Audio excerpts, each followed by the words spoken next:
Hollywood once sparkled with perfect smiles and untouchable stars. But Paul Newman knew the truth hiding behind the cameras.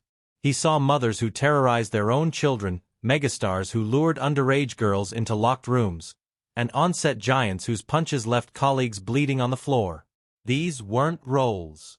They were real crimes Hollywood buried for decades, and the names Newman exposed. Some were the industry's most beloved icons. And one final name is chilling enough to rewrite everything you thought you knew. Let's uncover the list Paul Newman tried to warn Hollywood about. Number 1. Joan Crawford. Behind Joan Crawford's glamorous beauty was a mother whose cruelty chilled everyone who knew the truth. Paul Newman once reflected on her during a 1979 interview with the New York Times, leaning back in his chair as he said quietly, "Never believe an Oscar can hide the darkness in a family." Joan Crawford is the clearest proof. Hollywood adored her.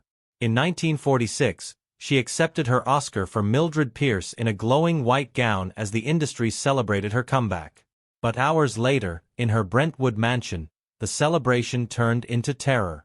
A maid later testified that Crawford dragged her 11-year-old daughter Christina from bed, forced her to sing the national anthem, and slapped her so hard the sound echoed through the house. Christina would later call her childhood a gilded hell. Clothes hangers became punishment. Ashtrays became weapons. And long sleeves in July hid bruises no one was allowed to see. Even emotional torment became ritual. An hourglass placed in her room forced kneeling before a crucifix, and punishments doubled for the slightest mistake. The contrast made it even more disturbing. Hollywood praised her as the perfect mother, even putting her on magazine covers. Yet, witnesses recalled Christina being beaten minutes before, posing with a smile. Crawford's cruelty didn't end with her death. When her will was read in 1977, the room froze at the line, cutting Christina and Christopher out entirely, for reasons which they well know. It was, as one lawyer whispered, the only time I saw a mother take revenge after death. Number 2. Bing Crosby. If Joan Crawford frightened people through control and violence, the next name Paul Newman mentioned inspired fear for an entirely different reason. That name was Bing Crosby. To the world, Crosby was the warm voice behind White Christmas, the man Life magazine praised as the perfect father and NBC proudly called America's model dad. But Newman saw something darker. In a 1982 Esquire interview, he said quietly, "They call him the King of Christmas. To me, he was a jailer dressed as an angel." Behind the walls of Crosby's Home Hills home, his children lived in constant terror. His eldest son, Gary, later wrote that he would hide in a corner at night, pillow clutched to his chest, waiting for the sound of his father's belt. On Larry King Live, Gary broke down as he admitted, "He never hugged me, only stared coldly as he swung." The trauma spread through the family. Lindsay Crosby spent years in psychiatric care, unable to hear Christmas music without shaking. Dennis Crosby left a heartbreaking note before his suicide in 1989, writing, "Every Christmas, the nightmare comes back. I'm too tired." Lindsay took his own life a year later. Others around Crosby saw the same brutality. A former tour musician told the Los Angeles Times he once heard shouting, "A crack, a child sobs, then silence." Speaking up, he said, would have ended anyone's career. Some tried to excuse Crosby's behavior by pointing to his difficult upbringing, but Newman rejected that entirely.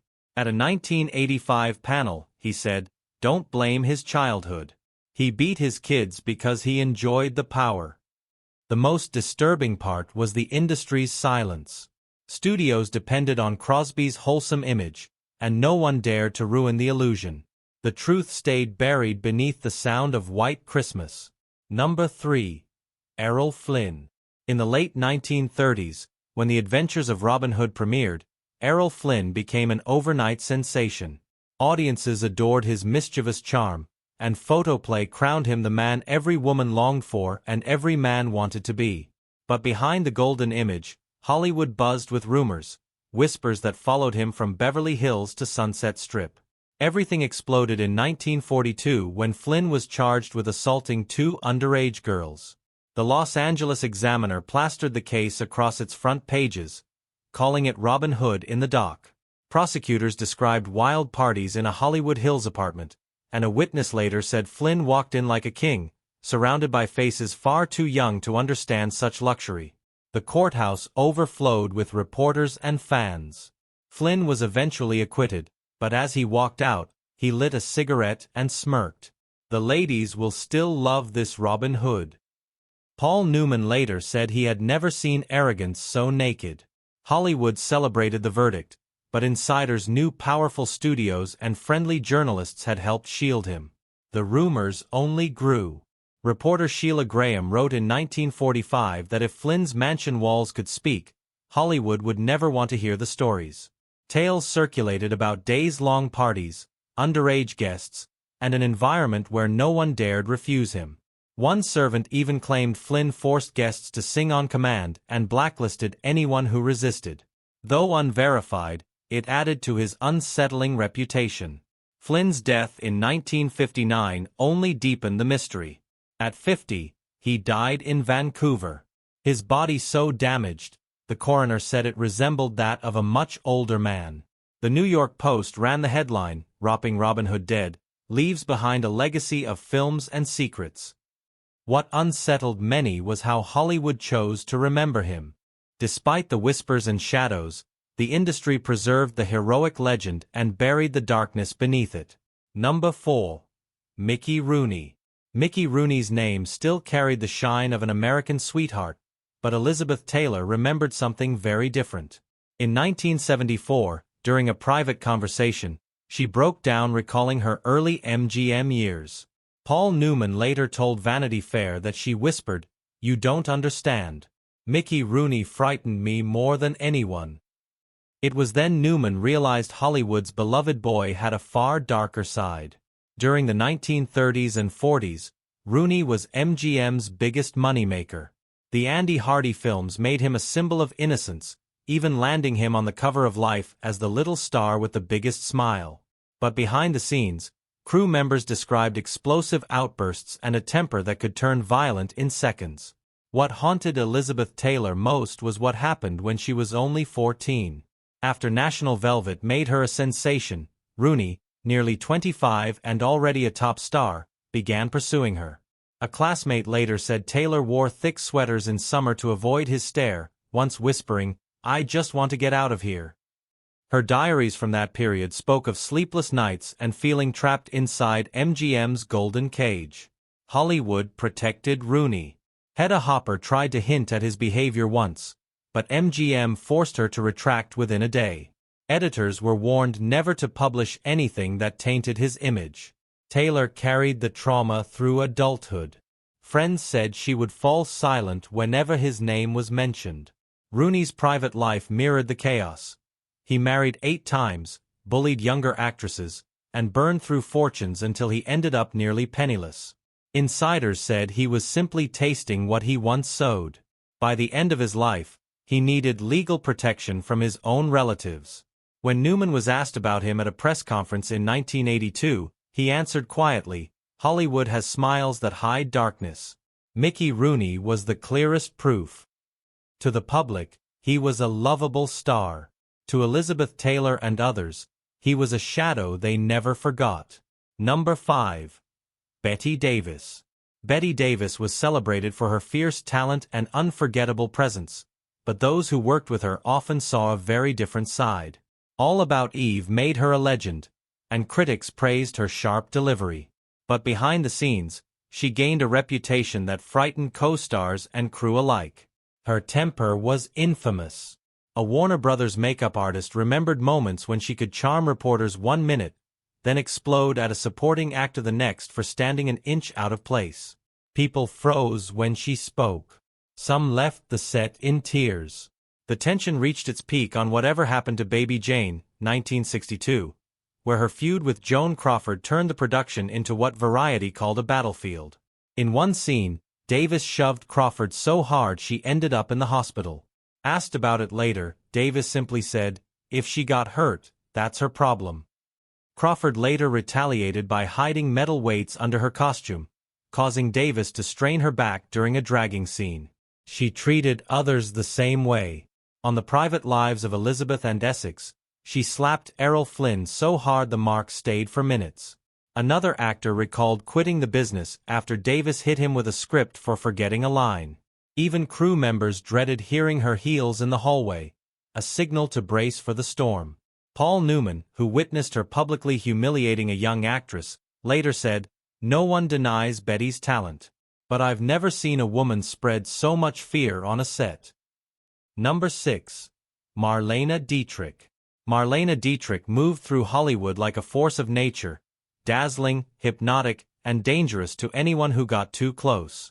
At a Beverly Hills party in 1955, she entered in a black tuxedo with a cigarette holder, and the room fell silent. One reporter later said it felt as if she had arrived to choose her prey. Dietrich was far more than the star of the Blue Angel. She treated seduction like strategy, turning every relationship into a game of power. Many who loved her ended up broken. Gene Gabin, once considered her great love, withdrew into depression after she left him. Writer Eric Maria Remarque found his wealth drained as she spent his royalties on her extravagant lifestyle. Women were not spared either. Rumors tied Dietrich to Greta Garbo, who retreated deeper into isolation afterward. Mercedes da Acosta, a screenwriter she used for connections, died poor and forgotten. Even Claudette Colbert reportedly paid the price for crossing her, enduring years of painful gossip. Some stories were even darker. Edith Piaf, after an affair with Dietrich, spiraled into alcohol and pills, friends recalling her collapsing backstage in heartbreak. And in Hollywood, a young actress who left her career to follow Dietrich later died by suicide, leaving behind a note with just 3 words, "I hate you." Dietrich's own daughter, Maria Riva, wrote that growing up with her meant watching people treated like props, discarded the moment they no longer served her. Many believed Dietrich's hunger for control began in her youth in Germany, where she learned that charm and seduction could open any door. Love to her was never about sharing, only domination. Paul Newman, who managed to avoid being pulled into her orbit, summarized her best: Marlene treated emotion like playing cards. She played better than anyone, but behind her, all you saw were losers. Number 7. Kirk Douglas. Kirk Douglas was celebrated as the embodiment of Hollywood masculinity, the fearless hero of Spartacus. But away from the screen, he carried a reputation that haunted Hollywood for decades. While Bing Crosby terrified his family, Douglas shook the industry with persistent rumors about his predatory behavior toward very young girls, especially those under 20. Whispers about him began in the 1950s but were quietly buried by studios who saw him as too profitable to expose. The most disturbing allegation involved Natalie Wood.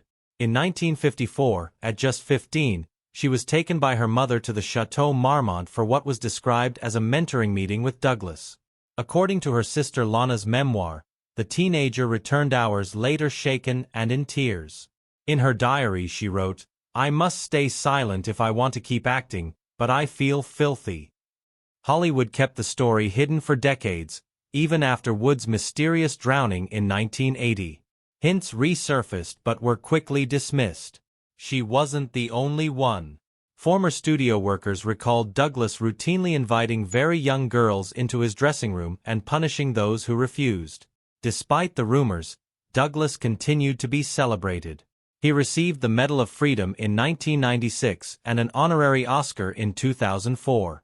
While he made emotional speeches about inspiring young people, many actresses in the audience exchanged uneasy looks. Paul Newman later said in a 60 Minutes interview, "Spartacus may have been a hero, but Kirk Douglas was never a hero. Not to the young girls he hunted." Number 8. Gloria Swanson. In the 1920s, Gloria Swanson reigned as Hollywood's silent film queen. She floated down red carpets in sequined gowns and fur trains, carrying herself like royalty. Photoplay once wrote that she didn't just act,